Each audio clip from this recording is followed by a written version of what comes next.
وأشهد أن محمدا عبده ورسوله أما بعد فأعوذ بالله من الشيطان الرجيم بسم الله الرحمن الرحيم يا أيها الإنسان إنك كادح إلى ربك كدحا فملاقيه وأما من أوتي كتابه بيمينه فسوف يحاسب حسابا يسيرا وينقلب إلى أهله مسرورا وأما من أوتي كتابه وراء ظهره فسوف يدعو ثبورا ويصلى سعيرا إنه كان في أهله مسرورا إنه ظن أن لن يحور بلى إن ربه كان به بصيرا. عزت مند سننے والوں اور عزت مآب ماں اور بہنوں، یہ آواز جو آپ کے کان تک آئی ہے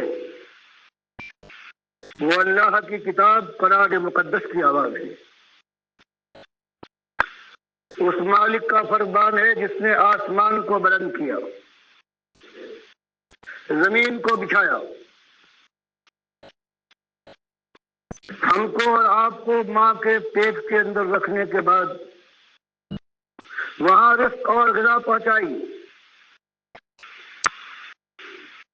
باہر لانے کے بعد چھاتیوں کو تیار کیا، مامتا کی ماری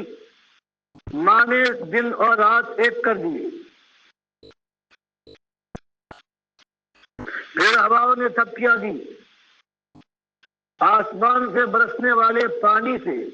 جو اس مالک نے برسایا رزق حاصل ہوا، اور پھر اللہ نے اپنی کتاب اپنے آخری رسول صلی اللہ علیہ وسلم کے اوپر نازل فرمانے کے بعد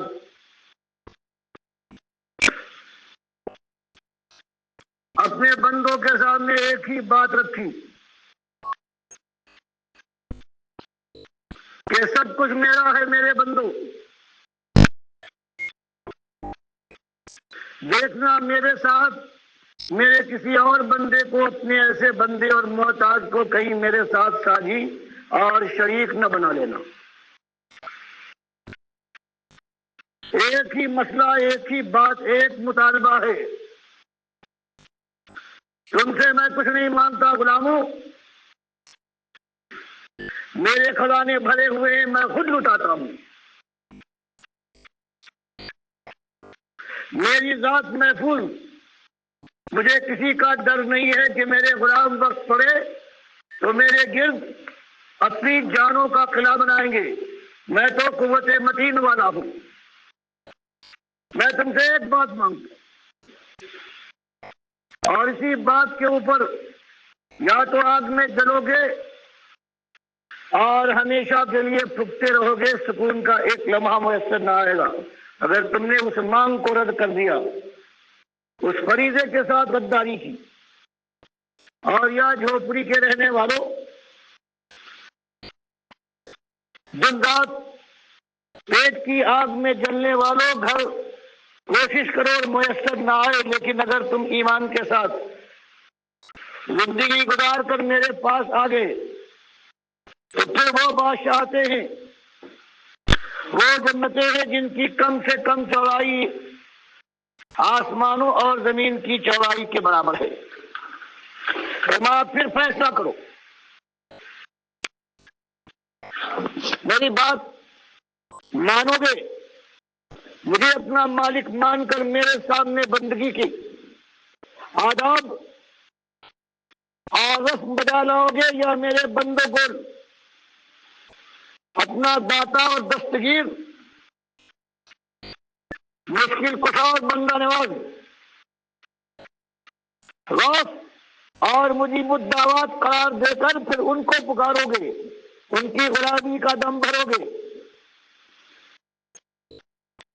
اولاد ہو تو کہو گے کہ یہ پیر بخش ہے، یہ اللہ بخش نہیں، کبھی رسول بخش ہے، کبھی علی بخش ہے، کبھی حسین بخش اور حسن بخش ہے. اسی کا موقع آئے گا تو 11ویں اور 12ویں کی نظر نیاز کر کے کیا یہ ثابت کرو گے کہ تم نافرمان، نمک حرام،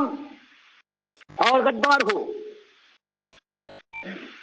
یا میرے نام کی نہ ناز ہوگی، مجھے اپنا مالک مانو گے، میرے گھر کا حج کرو گے اگر فرض ہوگا، یا میرے ان بندوں کے ان گھروں کو نقلی کعبے بنا کر زیارت دربار کا نام دینے کے بعد ان کا عرس مناؤ گے اور ان کے سامنے جا کر ماتھے ٹیکو گے۔ یا ایھا انسان، کہ انسان انکا کادح الی ربک قدحا فملاقیہ، کہ دنیا میں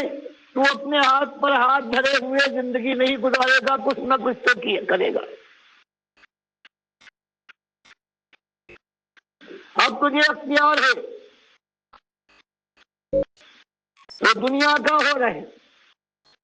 قبروں کو پوج، داتا اور دستگیروں کی بندگی کر، اور اگر تجھ میں ہمت ہے، جوان مرد ہے، اگر شکر گزار ہے، اگر نمک حلال ہے تو اس کے بعد نمک حلالی کا رویہ اختیار کر، مجھے اپنا مالک مان، میری غلامی، میری اطاعت، میری فرما برداری، میرے دین کو دنیا میں غالب کر کے کفر و شرک مٹانے کے لیے اس میدان میں قدم آگے رکھ، اور پھر ہمیشہ کی جنتوں کا باسی بن جاؤ۔ تو بتایا یا ایھا انسان کہ تو آخر کار دونوں کاموں میں سے ایک کام تو ضرور کرے گا، اور اگر تو نے نمک خوار ہونے کے بعد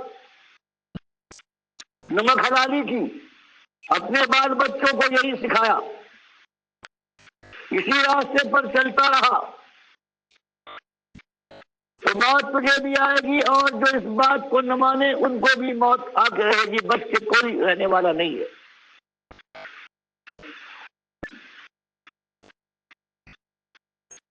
تو آج یہ انسان جو تم کشف کر رہا ہے، اپنی جان کھپاتے کھپاتے ایک دن اپنے مالک کے پاس پہنچنے والا ہے۔ وہاں دو انجام ہوں گے، دو نتیجے سامنے آئیں گے جن میں زمین اور آسمان کا فرق ہے۔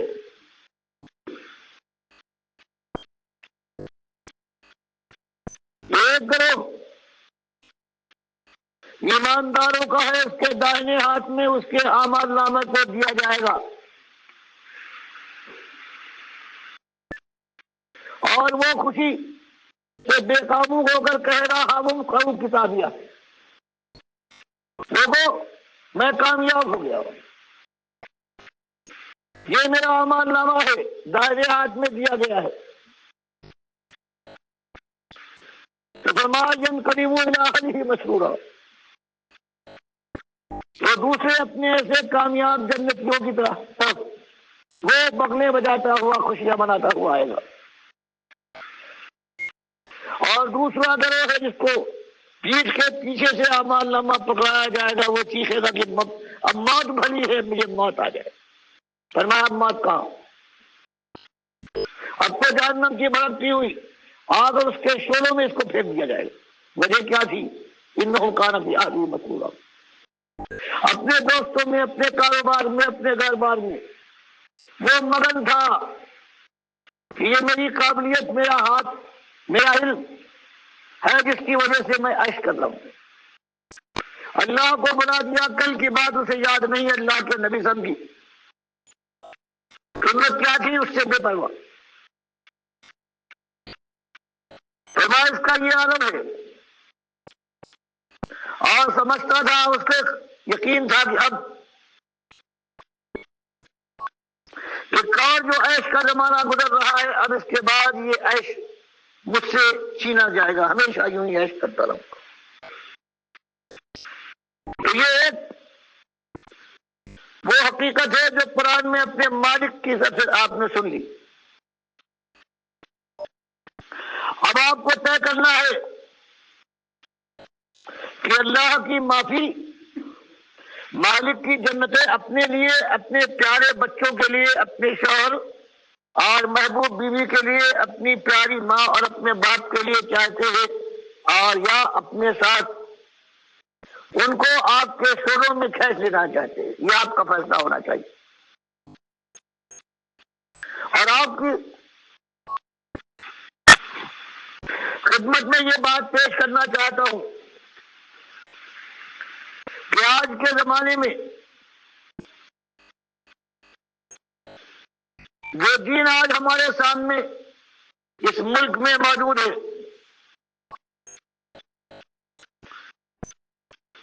اس کے اندر نمازیں تو ہیں قریب قریب وہی جو 1400 برس پہلے صحابہ کرام ادا کرتے تھے، یہی حال روزے کا ہے، زیادہ فرق نہیں آیا ہے۔ اذانیں اسی طرح سے پکارتی ہیں، سوائے بعض بدعتیوں اور ظالموں کے جنہوں نے اذان سے پہلے درود و سلام ایجاد کر لیا ہے۔ بس ایک چیز نہیں ہے، اور وہ چیز ایمان ہے۔ ایمان آج کہیں پایا نہیں جاتا۔ آج دنیا میں جتنے مسالک ہیں ان کے اندر اور چاہے سب کچھ ہو، ایمان نہیں ہے، خالص کفر و شرک ہے۔ کم سے کم جن کے اندر کفر و شرک ہے وہ حنبلی ہیں، سعودی ہیں اور اہل حدیث ہیں۔ اللہ کے نبی صلی اللہ علیہ وسلم کو قبر میں زندہ مانتے ہیں، درود سلام وہاں سنتے ہیں، کہتے ہیں، اور دور سے جو اعمال ہیں وہ اللہ کے نبی صلی اللہ علیہ وسلم پر پیش کیے جاتے ہیں۔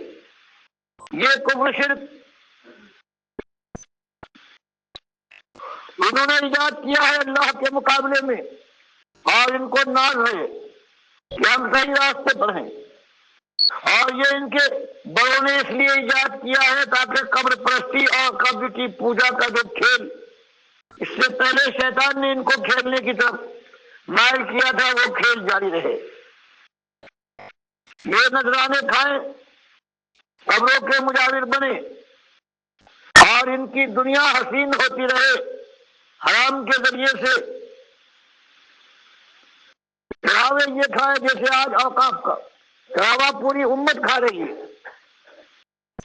جو دنیا کی سب سے زیادہ حرام چیز ہے، مالک نے جہاں 4 حرام چیزوں کا جو عرب استعمال کرتے تھے ذکر کیا ہے، وہاں چاروں جگہوں پر سب سے زیادہ جو حرام اور مشرکانہ عمل کہا ہے وہ یہ ہے کہ غیر اللہ کے نام پر چڑھاوا ہو، یا ان کی نظر ہے، یا ان کے نام پر صدقہ دیا جائے۔ اگر وہ کھانے کی شکل میں ہے تو سور کے گوشت سے زیادہ نجس اور حرام۔ اور آج دنیا والے نے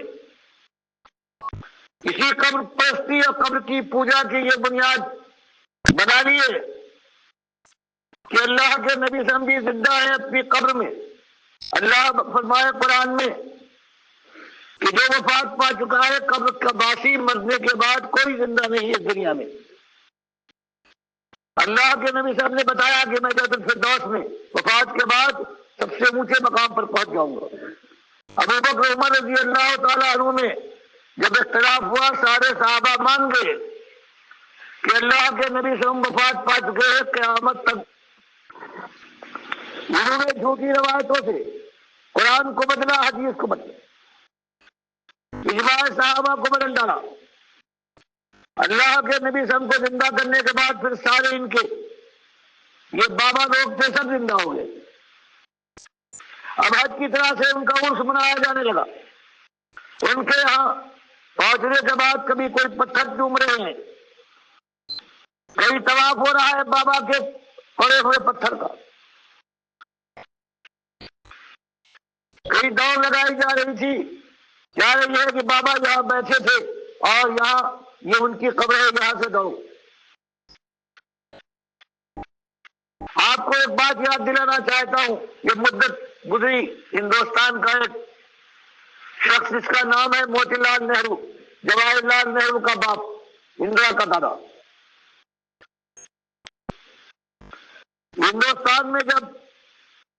خلافت کی تحریک میں جس میں ہندو اور مسلمان دونوں مل کر کوشش کر رہے تھے، جب وہ ناکام ہوئی، تب ہندوؤں نے سنگھن اور شدھی کی تحریک اٹھائی کہ جو مسلمان کہلاتے ہیں ان کو تو صرف نام سمجھتے تھے یہ مسلمانوں کا ہے،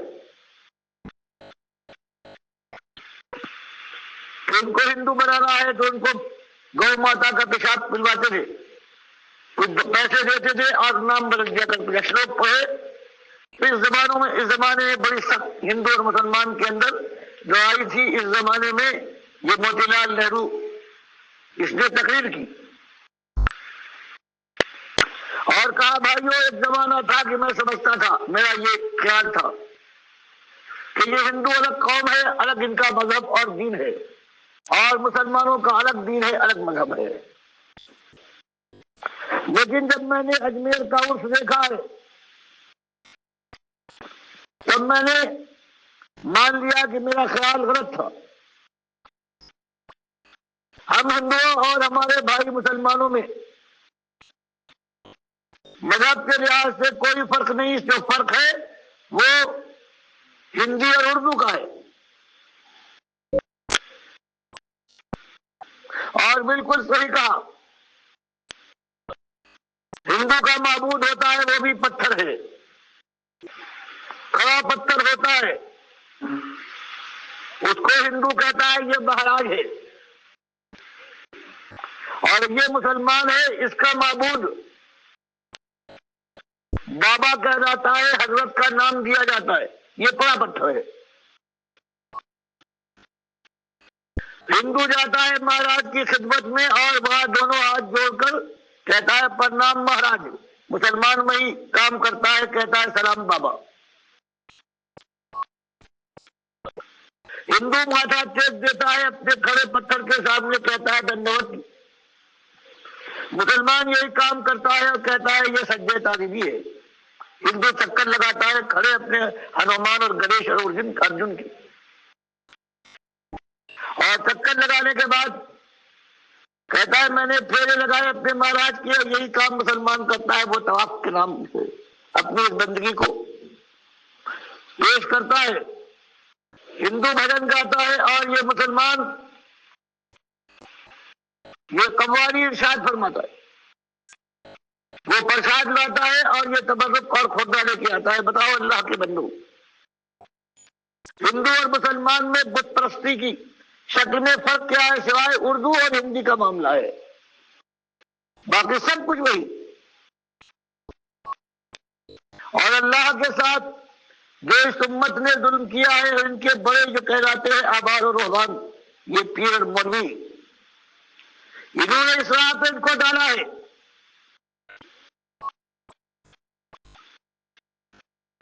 انہوں نے دیکھا کہ ہم سے پہلے جو امتیں تھیں، انہوں نے اپنے پیغمبروں کو اور اپنے معبودوں کو اللہ کی ذات کا ٹکڑا بنایا۔ یہودیوں نے عزیر علیہ السلام کو اللہ کا بیٹا، عیسائیوں نے حضرت عیسیٰ کو، عربوں نے اللہ کے فرشتوں کو اللہ کی بیٹیاں بنایا، اور یہ آج یہ جو مولوی اور پیر ہمارا ہے، صدیوں سے جو گزرا ہے، دیسی پیٹ کا بندہ ہے، کسی قبر کی پوجا کر کے ان کی ہڈیاں بیچنے والا اپنے آباء و اجداد کی، یہ تاجر جو قرآن و حدیث پڑھ کر آتا ہے صرف اس لیے کہ اس کو دنیا میں جا کر بیچے اور اپنے پیٹ کی آگ کی شکل میں اس کو اپنے پیٹ میں اتارے، تو اس میں توحید کی بجائے ایمان جو اصلی مسئلہ تھا، وما خلقت الجن والانس الا لیعبدون،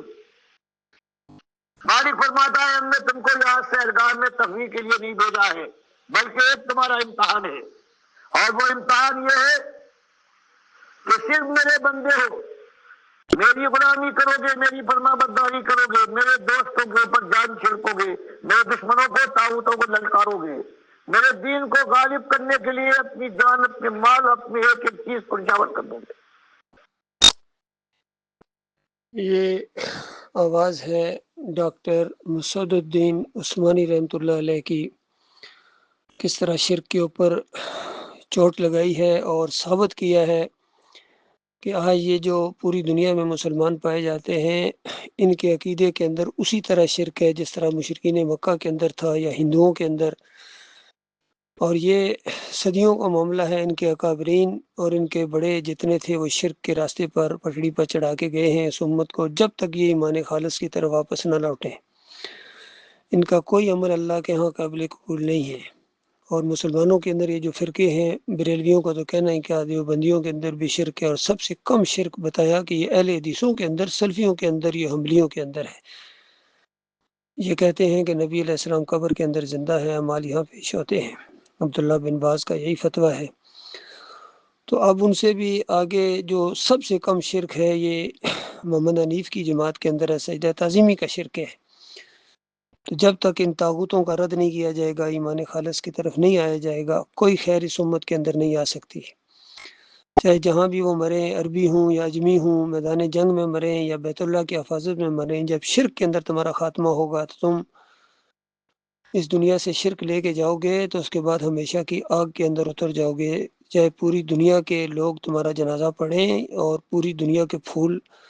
نچھاور کر دیے جائیں تمہاری قبر کے اندر، اور متفقہ طور پر یہ علماء تمہیں شہید کہیں، لیکن تم آگ کے اندر اتر جاؤ گے شرک کی وجہ سے۔